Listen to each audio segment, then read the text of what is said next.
This is an ABP Life podcast.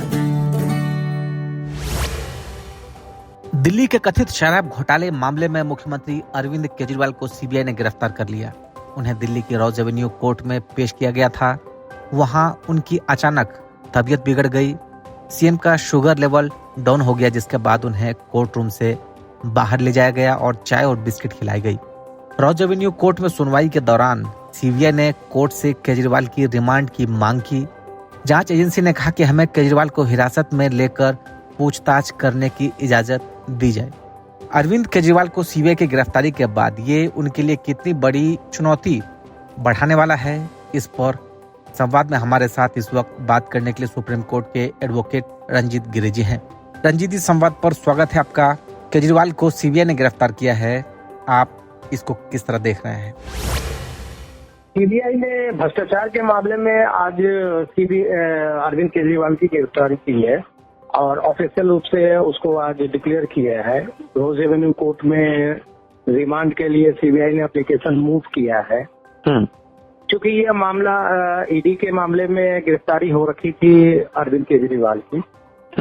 वैसे ये भ्रष्टाचार का मामला सबसे पहले सीबीआई ने रजिस्टर्ड किया था, लेकिन गिरफ्तारी जो हुई थी ईडी के मामले में, अब सीबीआई अपने इंट्रोगेशन के लिए कल पूछताछ के लिए तिहाड़ में गई थी। आज ऑफिशियली रोज एवेन्यू कोर्ट में ऑनरेबल अमिताभ रावत की कोर्ट में उन्होंने एप्लीकेशन मूव किया और रिमांड के लिए केजरीवाल की बहस चल रही है।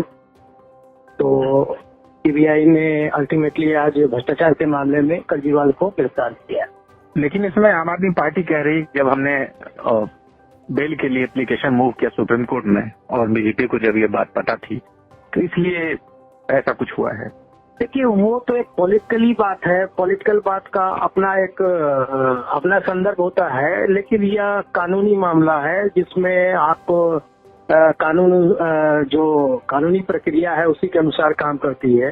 नीचे डिस्ट्रिक्ट कोर्ट में जिस तरह से बेल अलाउ हो गया था, उसको हाई कोर्ट ने स्टे लगा रखी थी। उसको लेकर के हाई कोर्ट की वो प्रोसीडिंग है, हाई कोर्ट ने उन सारी चीजों को देखा है। हाई कोर्ट ने नीचे माननीय न्यायालय का जो ऑर्डर था उनको रेखांकित भी किया है। हाई कोर्ट में स्टे ऑलरेडी मूव था ही, उसके बाद भी सुप्रीम कोर्ट में ये मैटर लगा हुआ था। लेकिन अब ये उनके लीगल सेल वाले साले ये देखेंगे कि अब जो मैटर सुप्रीम कोर्ट में लगा हुआ था उसको किस तरह से, चूंकि ईडी का मामला और सीबीआई का मामला को वो क्लब करते हैं या फिर कैसे उसको मूव करते हैं, ये अब लीगल सेल वाले उनके देखेंगे। लेकिन इसको कितना बड़ा झटका देख रहे हैं आप केजरीवाल के लिए? देखिए, केजरीवाल की रिहाई फिलहाल अब अनिश्चय की स्थिति हो गई है कि अब वो किस तरफ लीगल पॉइंट ऑफ व्यू से जा रहा है मैटर। अब चूंकि अब जो सीबीआई ने जो रिमांड मांगा है, वो कितने दिन का रिमांड माननीय न्यायालय उनको देते हैं। रिमांड होने के बाद भी जुडिशियल कस्टडी कितने दिन की होती है और उसके बावजूद फिर वो फ्रेश बेल फाइल करते हैं और सीबीआई अपने इंट्रोगेशन में अपने तरफ से जुटाए हुए जो सबूत है, तो क्या क्या सबूत रखती है, उसी के बेसिस पे वो आगे कहा जा सकता है कि आगे केजरीवाल की बेल संभव है या फिर अभी उन्हें लंबा इंतजार करना पड़ेगा।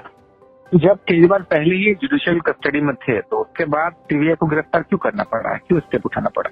नहीं, वो तो ईडी के मामले में उनकी अरेस्टिंग हो रखी थी, तो ईडी का अपना अलग प्रोसीजर है अपना इन्वेस्टिगेशन का। उधर सीबीआई ने सबसे पहले सीबीआई ने ही केजरीवाल को कॉल किया था, जिसमें सीबीआई की इंट्रोगेशन हुई थी। सीबीआई के बाद ईडी ने अपना जो उनकी प्रोसीजर थी उसके अंतर्गत उन्होंने जो पीएमएलवाई एक्ट के तहत जो सारे चीजें जांच किया था, उसके अगेंस्ट उनको जुडिशियल कस्टडी में गए थे। लेकिन सीबीआई की अलग सेपरेट वो भ्रष्टाचार से संबंधित जो मुकदमे उनके ऊपर दर्ज हो रखी है, उसके अगेंस्ट जो उनकी इंक्वायरी हुई, जो इन्वेस्टिगेशन हुई है, उसके अंतर्गत वो सारी चीजें तमाम चीजें चल रही थी। जब उनकी इंक्वायरी पूरी हो गई, जब उनका इन्वेस्टिगेशन में और उनको रिक्वायरमेंट है, तो वो सीबीआई अरेस्ट कर सकती है। अब सीबीआई की वो सारी चीजें पूरी हो चुकी है और उसमें इन्वेस्टिगेशन की और उनको जरूरत होगी, तो अब उन्होंने वो समय देखा, उस समय के अंतर्गत फिर उन्होंने उनको अरेस्ट किया।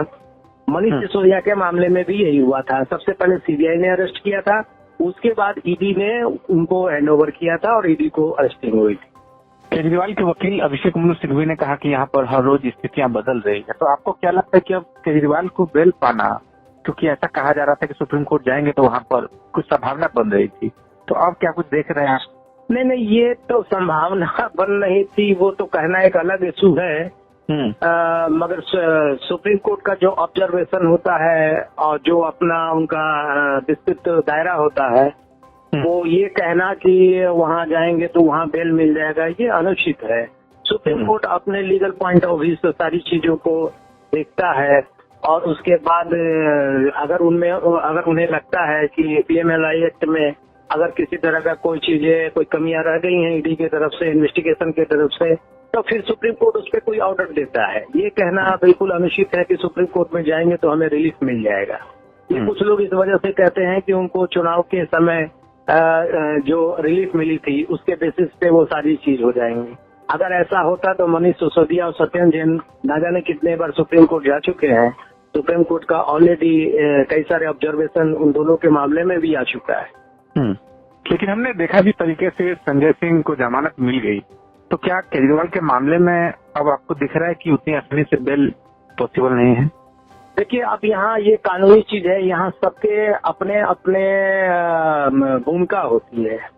जो मैटर रजिस्टर्ड हुआ है, जो केस रजिस्टर्ड हुआ है, वहाँ सबकी अपनी अपनी भूमिका होती है। अब संजय सिंह के मामले में ईडी ने खुद ही कह दिया था कि इन्वेस्टिगेशन पूरी हो चुकी है, अब मुझे इनकी जरूरत नहीं है। वहाँ ईडी खुद ही अप्रोच करती है, तो वैसे कंडीशन में उन्हें बेल मिल जाता। तो संजय सिंह की भूमिका इसमें कुछ और थी, अरविंद केजरीवाल की भूमिका कुछ और है, मनीष सिसोदिया की भूमिका कुछ और है। तो कानून उन सारे के भूमिकाओं के पहलुओं पे गौर करके ही बेल देना, ना देना, रिलीफ देना या ना देना ही डिसाइड कर। इस वक्त केजरीवाल के लिए आप कितनी बड़ी चुनौती देख रहे हैं? केजरीवाल के लिए बहुत ही गंभीर चुनौती है, क्योंकि इसी मामले में हाईकोर्ट का जो ऑब्जर्वेशन था उसमें बहुत ही स्ट्रिक्टली उन्होंने वर्ड्स का इस्तेमाल किया था, जिसमें कई जगह उन्होंने उनके लिए एक मुख्य रूप से साजिशकर्ता के रूप में देखा है। तो सारे जितने भी जो ईडी ने जो अपने सपोर्टिंग जो एविडेंस वगैरह सबमिट किया था, उन एविडेंस के सबूतों के आधार पे कोर्ट ने अपने ओपिनियन में इस बातों को कहा था कि मुख्य साजिशकर्ता के रूप में केजरीवाल को कोर्ट का नजरिया है। तो वैसे कंडीशन में आप ये मान के चल रहे हैं कि कानूनी रूप से केजरीवाल का मुक्त हो जाना बहुत ही मुश्किल है। जी, लेकिन हमने जब देखा था रॉ रेवेन्यू कोर्ट की तरफ से जमानत मिली, उसके बाद हाई कोर्ट ने कहा कि इसमें डॉक्यूमेंट्स नहीं देखे गए, उसमें तो एक तरीके से कहीं ना कहीं लोअर कोर्ट के जजमेंट पर सवाल खड़ा किया गया कि जिसमें ये कहा गया था कि इतने बड़े जजमेंट, इतने बड़े दस्तावेज को पढ़ना संभव नहीं है और बिना देखे आदेश दिया गया। तो अब इस तरह के जब जजमेंट दिए जा रहे हैं तो आप इसको कैसे देख रहे हैं? हाईकोर्ट में एकदम पलट जाना कोई डिसीजन। हाईकोर्ट ने अपने ऑर्डर में उन सारी चीजों को रेखांकित किया है और किस बेसिस पे उसके ऑर्डर को स्टे किया है। हाईकोर्ट ने अपने ऑर्डर में साफ साफ लोअर कोर्ट के डिसीजन को रेखांकित किया है, जिसमें उन सारी पहलुओं पे उन्होंने अपना स्टेटमेंट दिया है, जिसके बेसिस पे ही हाईकोर्ट ने ऑलरेडी फिर उस स्टे को कंटिन्यू किया है। फिर में एक सवाल और कि अब आप इस केस में केजरीवाल को लेकर क्या कुछ आगे देख रहे हैं पॉसिबिलिटीज? अभी तो फिलहाल रॉ रेवेन्यू कोर्ट में अभी बहस चल रही है। फिलहाल उस बहस में अभी सीबीआई रिमांड के लिए एप्लीकेशन मूव किया, सारा आर्गुमेंट अभी रिमांड के लिए हो रहा है। आज कुछ देर में माननीय अमिताभ रावत की कोर्ट से वो ऑर्डर आ जाएगा कि क्या होना है, रिमांड पे सीबीआई लेती है या फिर उन्हें जुडिशियल कस्टडी में भेजती है। उसके बेसिस पे ही आगे बताया जा सकता है कि आगे केजरीवाल की जो लीगल टीम है वो किस तरह से मूव करती है। सुप्रीम कोर्ट में वो क्या फिर से कोई फ्रेश एप्लीकेशन मूव करती है या हाई कोर्ट में चैलेंज करती है, वो आगे देखने वाली बात है। जी, तो जाहिर तौर पर केजरीवाल को बेल मिलना इतना आसान नहीं लग रहा है। और एबीपी लाइव पॉडकास्ट के साथ बातचीत करने के लिए रंजीत गिरी जी, बहुत शुक्रिया आपका। धन्यवाद। This is an ABP Live podcast.